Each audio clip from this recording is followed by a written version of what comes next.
Quick revision करते हैं adrenal gland का। तो जो एड्रिनल ग्लैंड होती है ये एक ट्रायंगुलर या फिर पिरामिड शेप की ग्लैंड है जो किडनी के ऊपर आपको देखने को मिलती है।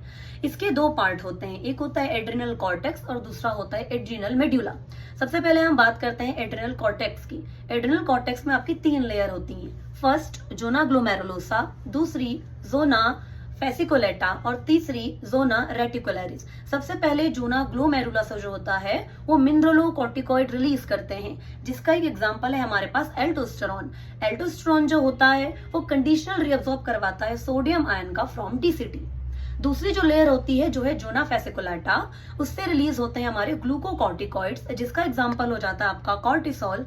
और कॉर्टिसोल आपकी बॉडी में स्ट्रेस हार्मोन की तरह काम करता है। अब स्ट्रेस हार्मोन क्या होते हैं? जो नेचुरल स्ट्रेस होते हैं, बॉडी में टेम्परेचर ज्यादा हो गया या फिर फूड की कमी हो गई या फिर नेचुरल स्ट्रेस जो भी होते हैं, इन स्ट्रेस में बॉडी ब्लड ग्लूकोज लेवल को बढ़ा देती है। नॉर्मली हम पढ़ते हैं कि ग्लूकागॉन ये काम करता है, लेकिन स्ट्रेस की कंडीशन में कॉर्टिसोल आपका ब्लड ग्लूकोज लेवल बढ़ाता है। अब ये ब्लड ग्लूकोज लेवल को बढ़ाएगा कैसे?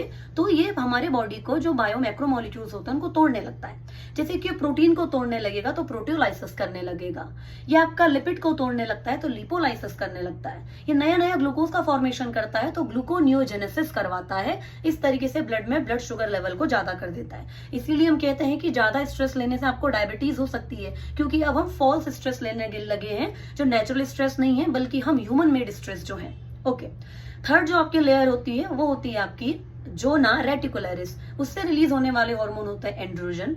एंड्रोजन जो हार्मोन होते हैं, ये सारे भी जितने अभी तक हमने हार्मोन पढ़े सारे स्टेरॉइड हार्मोन होते हैं, मतलब फैटी होते हैं। एंड्रोजन्स में आपके दो आते हैं, ईस्ट्रोजन एंड टेस्टोस्टेरोन। बॉयज के अंदर या फिर मेल बॉडी के अंदर भी ईस्ट्रोजन बहुत ही इंपॉर्टेंट हार्मोन होता है। ईस्ट्रोजन बोन हेल्थ में बहुत ही इंपॉर्टेंट रोल प्ले करता है। एंड टेस्टोस्टेरोन फीमेल की बॉडी में भी होता है, लेकिन फीमेल की बॉडी में तो टेस्टिस नहीं होते हैं और मेल की बॉडी में ओवरीज नहीं होती हैं, तो फिर ईस्ट्रोजन टेस्टोस्टेरोन कहां से आता है? ये एड्रिनल ग्लैंड से आता है। तो एड्रिनल ग्लैंड की एड्रिनल कॉर्टेक्स की जोना रेटिकुलरिस से निकलते हैं आपके एंड्रोजन, जिनके एग्जांपल आपके टेस्टोस्टेरोन और ईस्ट्रोजन।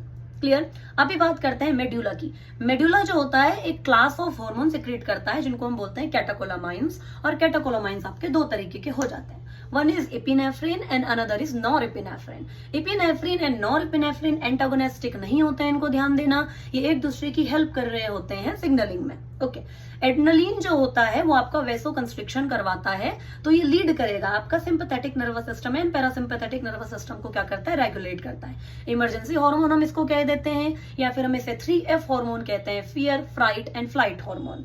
ये हो गया आपका एड्रेनलिन, क्लास का नाम हो गया कैटेकोलामाइंस। और एड्रिनल कॉर्टेक्स से निकलने वाले हार्मोन को हम बोल देते हैं कॉर्टिकॉइड्स, जिनके हमने ढेर सारे एग्जांपल अभी देखे। तो ये थी एड्रिनल ग्लैंड।